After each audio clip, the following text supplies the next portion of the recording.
Seorang pekerja Bangladesh maut manakala 4 lagi cedera di tapak kondominium yang sedang dalam pembinaan di Presin 15 Putrajaya hari ini setelah lift pengangkut penumpang yang mereka naiki dikatakan terjatuh.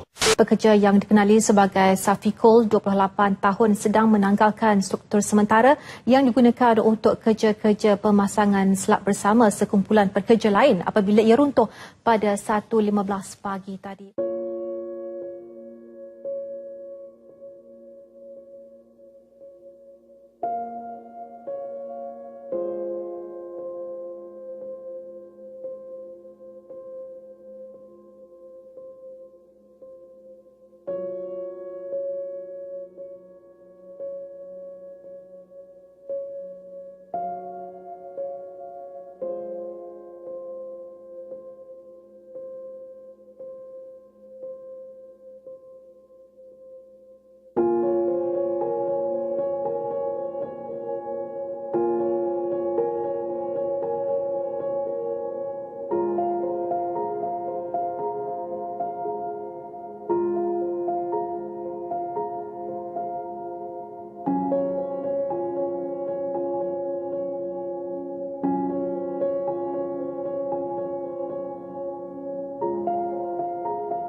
Sementara itu, bapa seorang lagi mangsa redha dengan pemergian anaknya.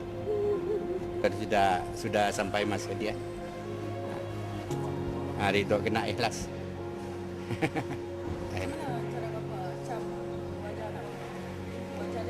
Itu memang tak berubah.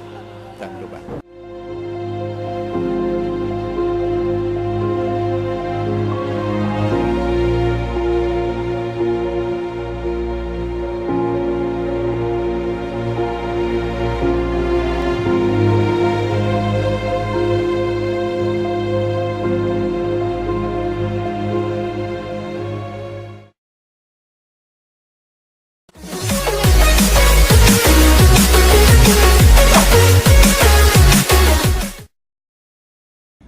Hello, welcome back. Now, we're going to talk about the safety precaution on today's topic. First and foremost, employees must be trained for proper use of personal protection equipment. For example, helmets, safety boots, harnesses, and whatnot. This is because they need to know how to use them before they can be allowed to be on the field working as a part of the danger zone in everyday situation. The level of supervision depends on the experience and training of the workforce. The effective monitoring may involve the safety and health of the workers. Now, moving on. One of the most important PPE or personal protective equipment is the footwear. In footwear department, labourers usually wore safety boots. Safety boots works by preventing injuries that could possibly happen to their foot. The safety boot is made out of high-grade laces which are hardly ever break. This is to ensure that the boot will stay intact in their foot in case of any accidents happen and they need to get out of the situation quickly.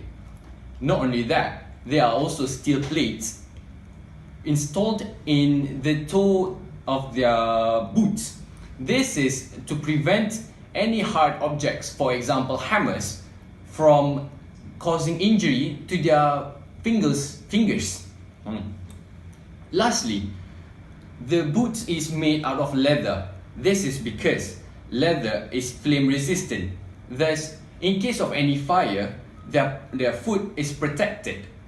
Next, it is up to the employers to ensure that all the employees wear safety helmet, also called hard hat, because there are possibilities of falling objects in the site area. So this is to prevent head injury that may be fatal to the workers. These hard hats may give protection to them. And lastly, but certainly not the least, is a hoarding. Hoarding is basically a structure in which fence are guarded around the construction area.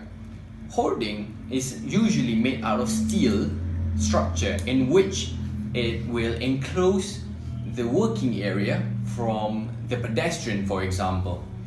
So the importance of hoarding is to prevent unwanted access from trespassers, for example kids, which they usually are attracted to big machineries.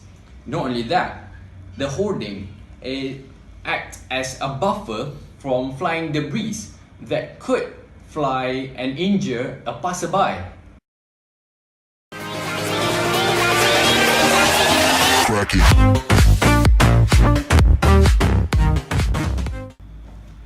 The main contractor shall define and authorize the organization's organizational health and safety policy and ensure that within the defined scope of its OH&S management system, it is appropriate for the nature and scale of the risks and all the personnel under the care of the contractor. The contractor's project management team shall be fully responsible for the implementation of the project. The HSE manager shall provide the necessary support for the execution of the HSE aspect of the project. A site HSE committee shall be established which will assist in the execution and monitoring of this HSE plan.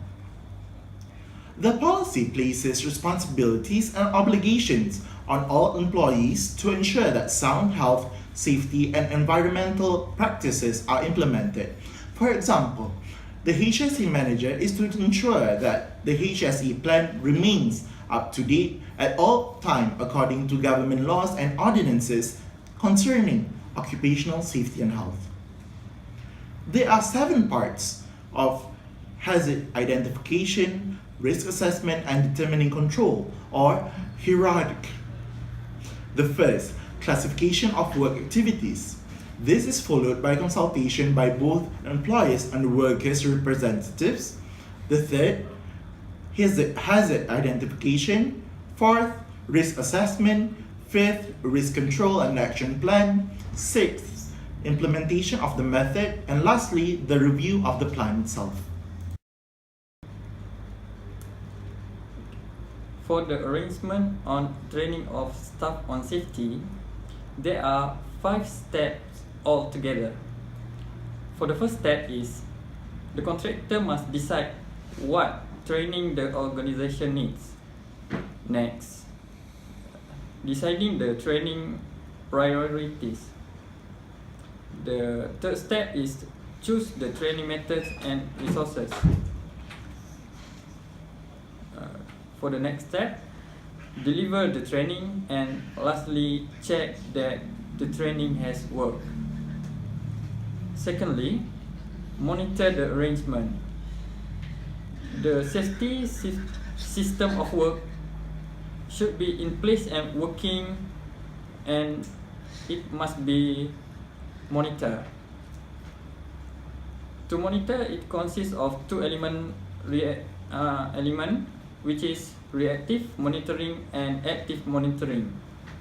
Reactive monitoring is involved conducting a review of accident and near misses while operating the safety system. For the active monitoring, it consists of workplace inspection that initially include specific study of new safe system to check the condition of work. Furthermore, the investigation procedure in construction. It consists of 7 steps altogether. First of all, respond immediately. Second, gather information, release the scene, perform analysis, develop a report, share the findings, and lastly, make changes. Lastly, for the emergency action plan, this is on how to develop a plan. Planning begins when the work commences. The development of the plan should include the following.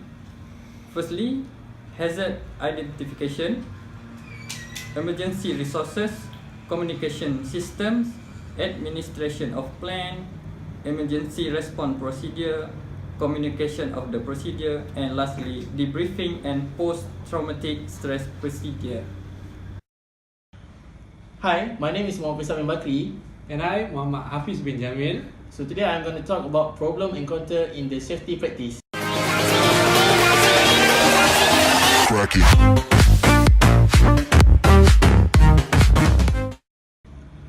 First problem is the understanding of the construction site management on safety and health. Although cases were reported to related departments, yet information on the safety and health management in construction sites is still far lacking. There was not been any clear understanding provided by any party.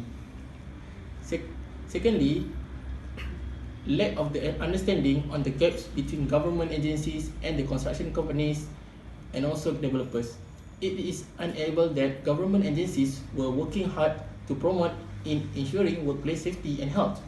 Gaps between government agencies and developer and its construction companies with other related parties must be comprehended as an initiative to bridge the loops between all parties in ensuring government agencies can implement and monitor well on occupational workplace safety and health. Third problem is the absence of understanding problem faced by the companies in complying occupational health and safety and regulations. It is agreeable that strict laws and regulations must be implemented to ensure the safety and health at workplace. However, compliances of the organization must be studied on the limitations of its capability or any problems faced that never been brought to surface for discussions. Fourthly, problem the non-existence of site occupational and safety models provided by the industry. Models from industry itself should be developed as researcher and policy maker can study and provide enhancement for such model. And finally, problem is the unknown compliances level of construction management and its capability with willingness in developing and accepting safety and health costs to their employees. The compliances level may inclusive of the accidents reports costs conducted for employees, policies and regulations, adoptions with compliances and measurements on safety and health.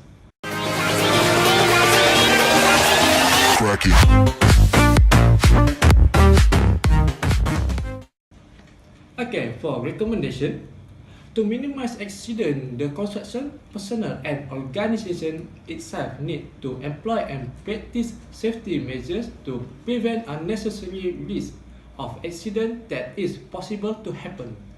One of the most important safety measures is personal protective equipment or PPE. Basic PPE include helmet, high visibility vest, harness, safety boot, goggles, and ear mufflers. Next, or lastly, is the safety harness. Safety harness catch the wheels in case of them falling out of grip during work at a high altitude especially. The safety boot prevents sharp objects from penetrating and injure the feet. Safety boots also equipped with hard steel to reflect even heavy objects from cause injury to the feet.